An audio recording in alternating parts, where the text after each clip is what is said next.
Siapa pula tu? Kayak pernah nengok aku, siapa ni ya? Apa ya? Ipan. Ipan. Oh, dah aku tu. Ya tu aku ni. Ipan ni. Apa pula yang tu, Ipan? Tenang.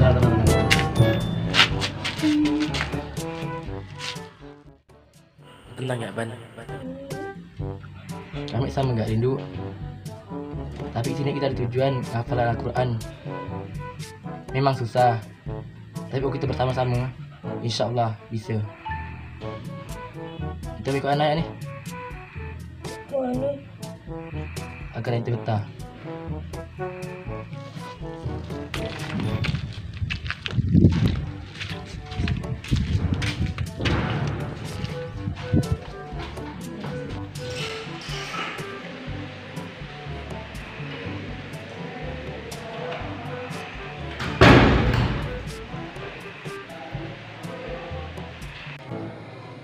Apa buat kita sini ni, bang?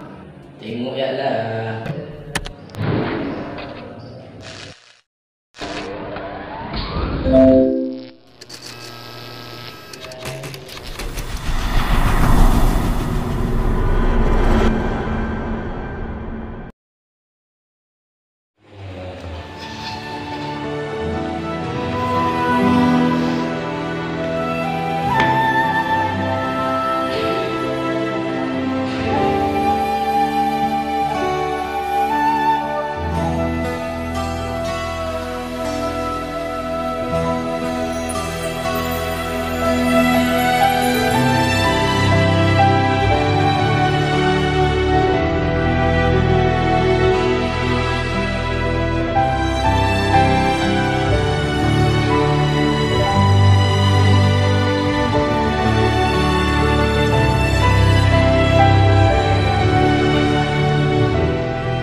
Assalamualaikum warahmatullahi wabarakatuh.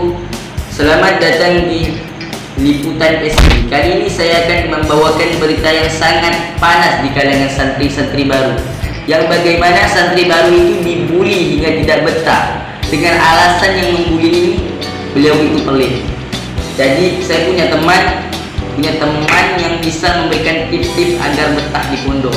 Yang harus dilakukan itu seperti apa, dan jangan dilakukan itu seperti apa. Jadi saya kepada saudara saya ini, saya persilakan. Assalamualaikum warahmatullahi wabarakatuh. Baiklah, sebelumnya saya mengucapkan terima kasih yang sebesar-besarnya kepada rekan liputan SK yang telah memberikan saya kesempatan untuk menyampaikan atau membagi tips agar seorang santri bisa betah di lingkungan pondok pesantren. Jadi sebelum saya menyampaikan beberapa tips itu, saya akan memberikan motivasi atau memberikan suatu nasihat kepada seorang santri, bahwasanya jangan sampai kita menyimpulkan, jangan sampai kita menyampaikan bahwa kita tidak betah di pondok pesantren jikalau belum kita sampai setahun di pondok pesantren. Minimal kita harus berada di pondok pesantren itu setahun, baru kita boleh mengatakan kita betah apa tidaknya di pondok pesantren. Karena apa?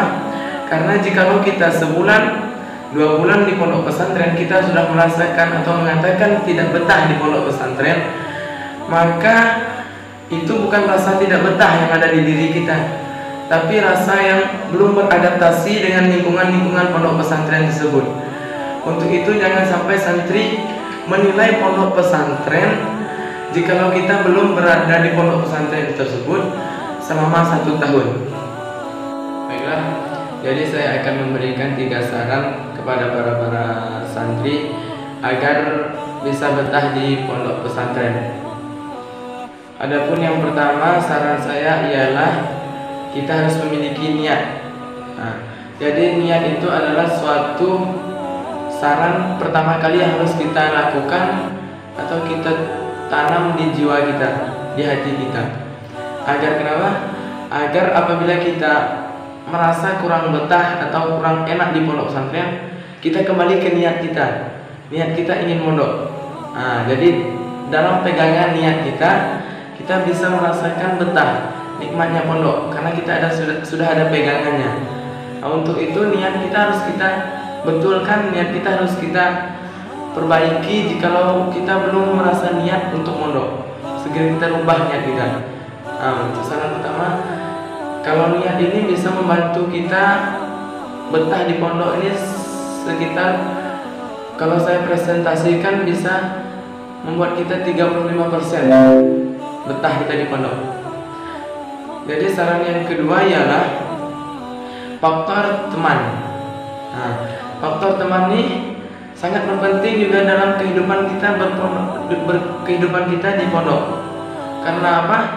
Yang namanya pondok ialah suatu perkumpulan.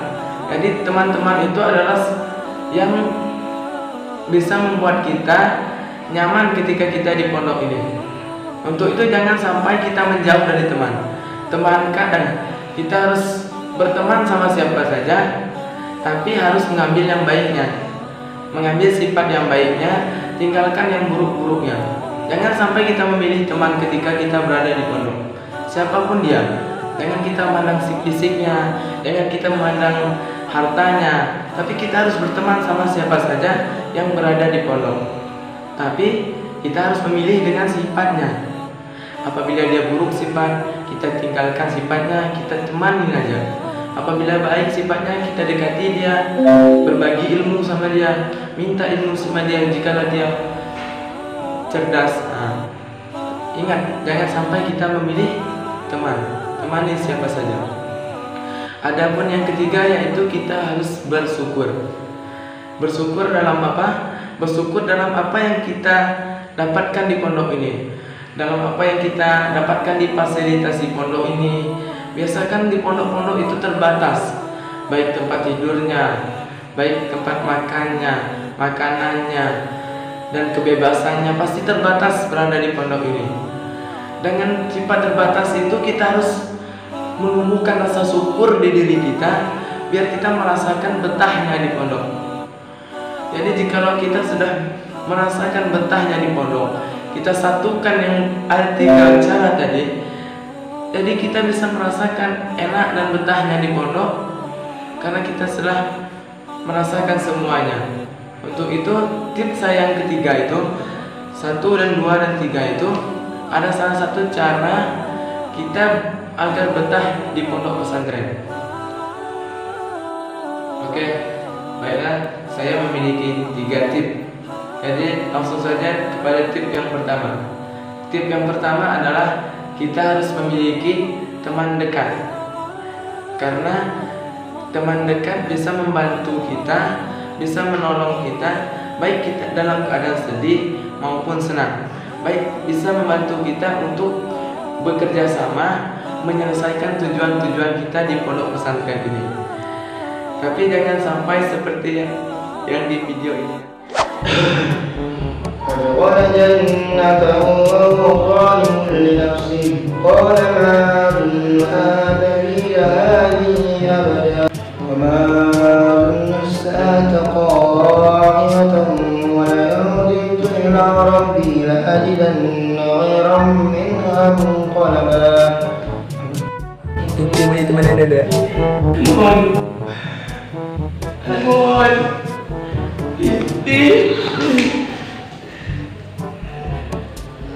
Ya Allah.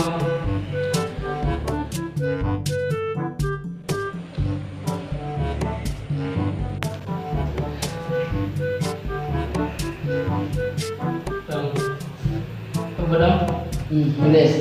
Apa? Gimana ya? Mohon bang. Mohon bang. Bang, kami dah lama tak lewat bang.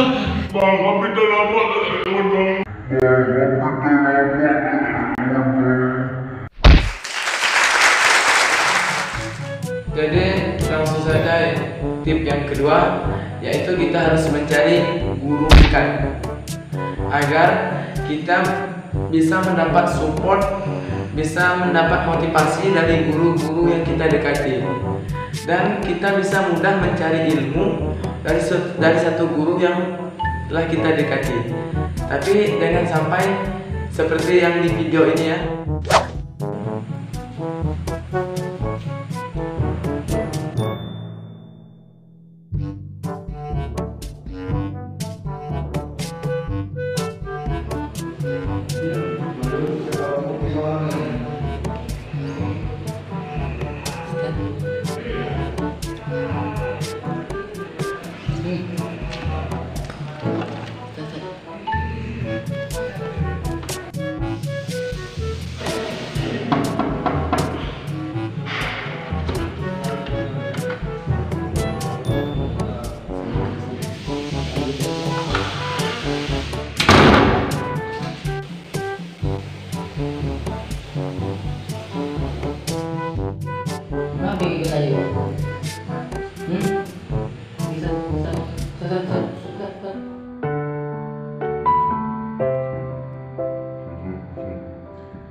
Oke, yang terakhir ataupun yang ketiga ialah tips saya, kita jangan sampai pelit kepada teman-teman kita. Karena apabila kita pelit kepada teman-teman kita, maka mereka akan membenci kita. Seperti di video ini. Alhamdulillah, saya dikian nanti orang film makan yang makan apa? Makan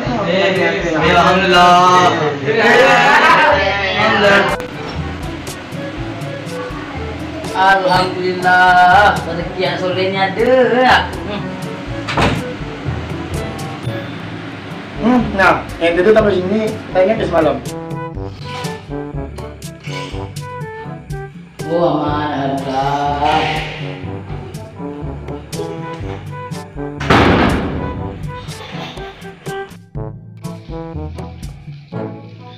Alhamdulillah, re. Makan deh, gue.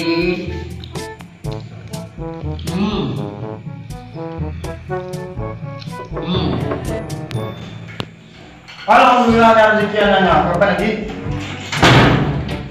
Akunya kapan lagi? Kau lagi bocah nih? Kau nih. Kalau sana aku dari dengar tuh, makan makan kita apa?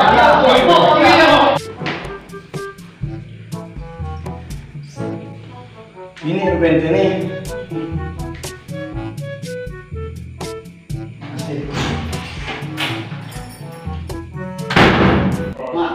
Makasih. Tak peduli ya nak, yang penting kenyang. Oh, ente apa? Ayo ente sini ni. Ente tu pelit, nak ikut kami sini pula. Ente tu pelit tau ente. Dah sana. Oh.